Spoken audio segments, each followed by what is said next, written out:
जय झूलेलाल। मुंहिंजो नालो आहे प्रिशा मोरवानी। मां हिकु क्लास में पढ़ंदी आहियां। अॼु मां तव्हांखे हिकु कविता ॿुधाईंदसि जंहिंजो नालो आहे हरनी ऐं सरदार।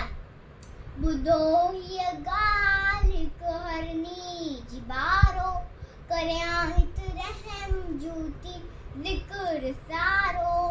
अगजनी शहर जो हिकिड़ो सरदार वयो जंगल ॾिठी घोड़ीअ ते सवार। घणो हुन जंग में घोड़ो भॼायो, मगर हथ को शिकार न हुनखे आयो। ॾिठो हुन नीठ हिकु हरनी जो बचड़ो, पुठियां हुनजे हलायईं घोड़ो तकिड़ो। बचियो दौड़ी दुखी आखिर थकी पियो, खणी सरदार सो घोड़े मथे कयो।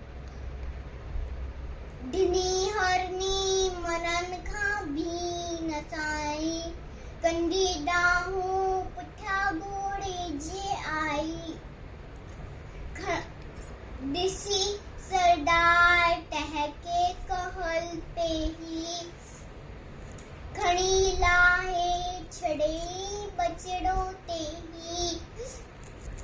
वठी हिरनी बचड़े के जंग वेही, बधो सरदार घोड़ो घर में मेही। जॾहिं थी रात आई नेम सरदार, तॾहिं सपने में पियोस आवाज़ हुन पार त तोखे बाद हुन हिरनीअ ते आई, हुन एवज़ तोखे मिलंदी बादशाही। घणी वरी हुन ते अहिड़ो करम कयो, जो सरदार